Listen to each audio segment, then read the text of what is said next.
अच्छा तुम्हारा ना जब भी ये पेपर तुम्हारा हाथ में तुम्हारा आता है, ये वाला पेपर, ठीक है, न्यूमेरिकल एनालिसिस का, ठीक है, मैं तुम्हें बता रहा हूँ कि तुम्हें इस पेपर को अप्रोच कैसे करना है। इस पेपर को हमेशा ऐसा पेपर है कि ना एक क्वेश्चन तुम अगर गलत उठा लो स्टार्टिंग में, वो तुम्हारा पूरा पेपर खराब कर सकता है।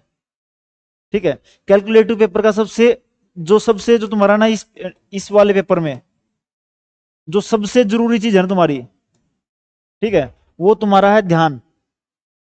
ठीक है, ये सारा का सारा पेपर सिर्फ तुम्हारे एक ही चीज पे डिपेंड करता है, कंसंट्रेशन के ऊपर। ठीक है, और मैं पहले बोल रहा हूं अपनी जर्नल लाइफ से उठा के देख लेना, जब एक बार चीज गलत होने लग जाती है ना, तो कितना ही एफर्ट मार लो सारी गलतियां होती हैं लगातार। अगर एक बार दिमाग खराब हो जाए बंदे का, वो कितना ही ट्राई कर ले, सिंपल से सिंपल चीज ट्राई कर ले, तब भी बोलता है कि मेरे साथ होता है ना, कि मेरे साथ ही क्यों हो रहा है ऐसा लगातार। वही वाली बात होती है इस पेपर में, वही वाली चीज है। ठीक है, तो इसमें सारा गेम तुम्हारे दिमाग, तुम्हारे हाथ और उस पे है, कैलकुलेटर के ऊपर। ठीक है, स्टेप मार्किंग जो तुम सोचते हो जनरली नहीं होती यहाँ पे। क्यों नहीं होती? क्योंकि उसमें स्टेप है ही नहीं इसके अंदर। सोच के देखोगे ना, स्टेप है ही नहीं यहाँ पे आके। जनरली क्या, नो स्टेप्स हैं तुम्हारे। ठीक है, अब वो नो स्टेप, वो टीचर तो ये तो देखा कि पहला स्टेप सबका ठीक है, दूसरा स्टेप सबका ठीक है, उसने तो आंसर देखना सबका, आंसर ठीक है या नहीं है मेरे पास। अगर तुम्हारा एक स्टेप में तुमने कोई मिस्टेक कर दी बीच में आके, तो वो स्टेप तुम्हारा बार बार बार बार सर वैल्यू में चलता रहेगा, और लास्ट में वही जाएगा तुम्हारा। अब वो टीचर के मूड पर डिपेंड करता है कि उसको दिख गया कि एक्स की वैल्यू ठीक निकाली, जेड की ठीक निकाली, वाई गलत निकाली है, अब वो दे तो दे, ना तो ना भी दे। ठीक है, और इसमें तो वही पॉसिबल नहीं है जो हमने अभी मेथड किया इसमें। ठीक है, इसमें क्या है तुम्हारा x11 y11 z11। ठीक है, सारी वैल्यू इन पे डिपेंड कर रही है। अगर तुमने एक x1 गलत निकाल दिया ना, तो अगली बार तुम्हारा x22 y22, क्योंकि ये हर किसी में आएगा बार बार लगातार, तो सारा क्वेश्चन तुम्हारा गलत होता रहेगा। ठीक है, तो इस पेपर को सबसे पहले अप्रोच करने का तरीका तुम्हारा, सबसे पहले तो तुमने क्या करना है कि जितने मेथड हम लोगों ने किए हैं, ठीक है, जो पहले वाला चैप्टर है, फर्स्ट चैप्टर, ठीक है, कौन से हैं? एक तो है बाइसेक्शन, एक तुम्हारा है रेगुलर फाल्सी, एक तुम्हारा है सीकेंट, और एक तुम्हारा है न्यूटन रेप्सन। ठीक है, भाई जनरली इससे क्वेश्चन नहीं पूछता, इतना सिंपल क्वेश्चन एक बार पूछा भी है, लेकिन इतना नहीं सिंपल नहीं पूछता। इनसे दो क्वेश्चन आते हैं। ठीक है, एक रेगुलर फाल्सी से, एक तुम्हारा न्यूटन रेप्सन से। न्यूटन रेप्सन के तुम्हारा सिंपल, न्यूटन रेप्सन तुम्हारा सिंपल है बस। न्यूटन रेप्सन में कई बार वो क्वेश्चन ये निकाल लेता है, √32 √8 की वैल्यू निकाल लो, √60 निकाल लो, ऐसे क्वेश्चन निकाल लेता है। वो भी सिंपल है तुम्हारा, कि जो वैल्यू तुम्हारी ये एन दी हुई, इसको √10 ले लो, और ये तुम्हारा x n square minus n, ये मेरा एफ एक्स बन गया।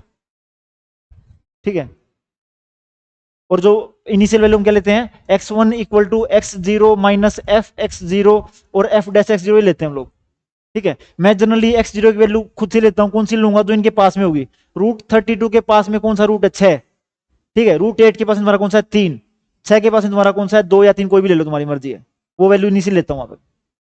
6 नंबर हो गए तुम्हारे यहाँ के। फिर तुम्हारा जो नेक्स्ट तुम्हारा चैप्टर कौन सा है? इंटरपोलेशन का। इंटरपोलेशन में तुम्हारे तीन तरह के हैं, एक तुम्हारा है फॉरवर्ड डिफरेंस, एक तुम्हारा है बैकवर्ड डिफरेंस, एक तुम्हारा लेग्रांज इंटरपोलेशन फॉर्मूला। ठीक है, 3 नंबर का क्वेश्चन हमेशा यहाँ पे होगा, यहाँ से कई बार 6 या 9 नंबर का ही पूछा गया तुम्हारा। ठीक है, लेग्रांज इंटरपोलेशन वाला। ठीक है, इसको नहीं छोड़ना कभी भी। फिर तुम्हारा फॉरवर्ड डिफरेंस, बैकवर्ड डिफरेंस में तुम्हारे वही वाले क्वेश्चन है, टेलर सीरीज वाले। ठीक है, रिपीट होती नहीं वैल्यू, और इनमें कई बार क्या बोलता है कि मिसिंग वैल्यू दे देता है, मिसिंग वैल्यू निकालो वहां पे उसकी। सेंट्रल छोड़ दो उसको, कोई जरूरी नहीं है, मैं बोला छोड़ दो उसको, दिक्कत नहीं। दो क्वेश्चन यहाँ तक खत्म हो रहे हैं। तीसरा मैं उठवाई, तीसरा जो तुम्हारा तीसरा चैप्टर है ना, न्यूमेरिकल डिफरेंशिएशन वाला, उसमें सेंट्रल डिफरेंस है, वो क्वेश्चन करवा ही नहीं रहा मतलब। ठीक है, दो क्वेश्चन तुम्हारा इंटरपोलेशन तुम्हें सेकंड क्वेश्चन पूरा दे देगा यहाँ से। मिसिंग वैल्यू है, मिसिंग वैल्यू से तुम y3 कुछ भी मान लो, टेबल पूरी कर दो, बाद में जीरो कर दो उसको। ये वीडियो मैंने क्वेश्चन करवाए हुए हैं। फर्स्ट क्वेश्चन ये हो गया, सेकंड ये हो गया, थर्ड मैंने तुम्हें करवाया नहीं। ठीक है, फिर तुम्हारी बारी आ गई फोर्थ की। ठीक है, फोर्थ चैप्टर तुम्हारा कौन से वाला है? न्यूमेरिकल इंटीग्रेशन वाला। कौन से हैं तुम्हारे? एक तुम्हारा है ट्रेपेजोइडल। ठीक है, फिर तुम्हारा सिम्पसन 1/3, सिम्पसन 3/8, फिर तुम्हारा है विडल।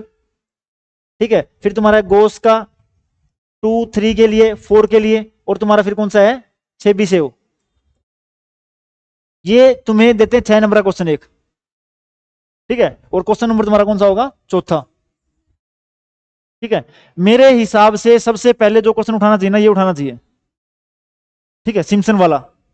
सिम्पसन वाले में कुछ नहीं करना, 5 6 वैल्यू कैलकुलेट करनी होगी, और सिंपल कैलकुलेटर पे जस्ट ऐड करना है फॉर्मूले में डाल के इसको। ठीक है, ये उठा लिया।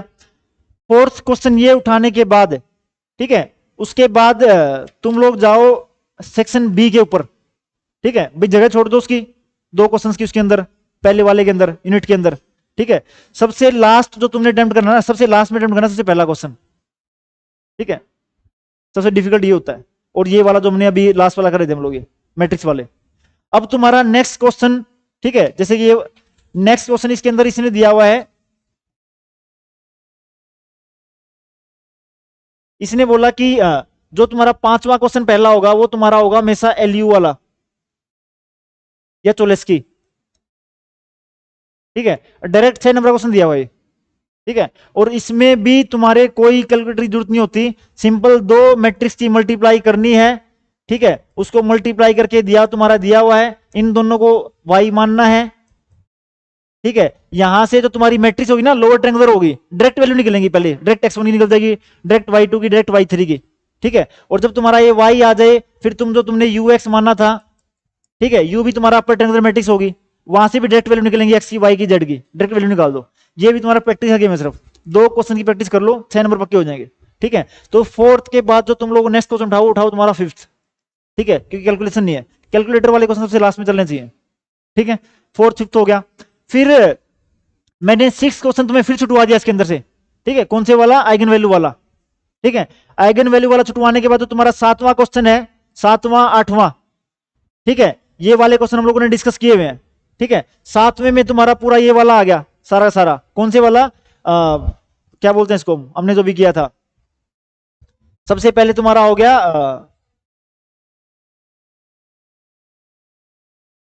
हाँ, एक जैकोबी, एक गॉस सीडल। ठीक है, और हमने क्या किया था इसमें, हाँ, गॉस जॉर्डन का एलिमिनेशन, और दो मेथड और थे।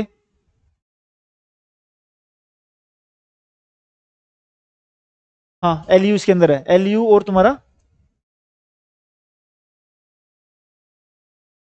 ठीक है, इनसे तुम्हारा होगा सिक्स। और तुम्हारा एट्थ वाला क्वेश्चन तुम्हारा कौन सा वाला है, जो हमारा लास्ट वाला चैप्टर है, रंगाकुट्टा आइलर मेथड। हाँ हाँ, और याद ये रखना कि जितने भी फॉर्मूले हैं तुम्हारे, रंगाकुट्टा वाला है, आइलर वाला है, या ये क्या बोलते हैं गोस क्वाड्रेचर वाला है, इनको कम से कम 5 बार कॉपी में लिख के देखना, बिना देखे फॉर्मूले को, सिर्फ फॉर्मूला क्या है। ठीक है, और जब भी तुम्हारा सबसे पहले तुम्हें पेपर मिलता है ना, जब भी क्वेश्चन पेपर सबसे पहले मिलता है, सबसे पहले कुछ नहीं करना तुमने, क्वेश्चन पेपर के ऊपर मेथड लिखने हैं जो पेपर के अंदर पूछे गए हैं। ठीक है भाई, ये वाला गोस टू वाला ना, गोस टू वाला लिख लो मेथड, वहां पे आके बाद में याद आ जाएगा, कई बार भूल जाते हैं हम लोग बाद में। ठीक है, तो सारे सारे मेथड वहां पे लिख लो उसके बाद। तो ये अप्रोच फॉलो कर लेना। ठीक है, 3 क्वेश्चन पहले वाले से किए, 3 क्वेश्चन दूसरे वाले से किए हैं। कई बार अगर कोई क्वेश्चन इधर उधर ऊपर ऊपर मिक्सिंग हो रखी है, तो तुम्हारे पास सेफ पॉइंट है, पहले वाला भी दूसरे वाला भी। लेकिन फिर बोल रहा हूँ, कैलकुलेटर वाला क्वेश्चन सबसे बाद में उठाना। कैलकुलेटर वाला तुम्हारा कौन सा क्वेश्चन है, पहला क्वेश्चन तुम्हारा कैलकुलेटर का है। ठीक है, ये वाले क्या बोलते हैं, न्यूटन रेप्सन हो गया, सारे कैलकुलेटर वाले हैं। रेगुलर फाल्सी कैलकुलेटर वाला है, जो हमने अभी ये देखो भी गॉस सेडल किया है, तुम्हारा कैलकुलेटर वाला है। जो तुम रंगा कुट्टा करोगे, आइलर करोगे, वो तुम्हारा कैलकुलेटर वाला है। ठीक है, कैलकुलेटर वाले बाद में, पहले सिंपल वाले क्वेश्चन निकालो। और सबसे ज्यादा तुमने क्या करना है, प्रैक्टिस करनी है। मैं पहले बोला हूँ हर क्वेश्चन की एक सिर्फ 3 बार। ठीक है, 3 बार में मैं गारंटी ले रहा हूँ तुम्हारा पहली बार में ठीक नहीं आएगा, अभी भी कुछ ना कुछ मिस्टेक होगी उसके अंदर। ठीक है, फिर तुम एक स्टेप देखोगे, दूसरा क्वेश्चन फिर एक स्टेप देख लेना, लेकिन एक क्वेश्चन तुम्हारा, हम एक क्वेश्चन पक्का ऐसे जरूर निकलाओ जिसमें तुमने बुक की 1% भी हेल्प नहीं ली है। ठीक है, और तुमने प्योरली निकाला और लास्ट तक तुम्हारा ठीक आंसर आया है। अगर तुमने एक क्वेश्चन भी ऐसे करके निकाल लिया ना, एक में गलती होगी, एक तुमने देख के कर लिया, तीसरा तुमने ऐसे कर लिया, अगर 3 क्वेश्चन तुमने हर मेथड के ये कर लिए तो पेपर में भी निकाल दोगे। और अगर 3 क्वेश्चन में तुमने एक स्टेप, सिर्फ एक ही स्टेप तो देखा जी, अगर एक स्टेप भी देखा ना तो उसको देखा ही मानो। ठीक है, ये वाली बात है। और बताओ, कोई डाउट क्या,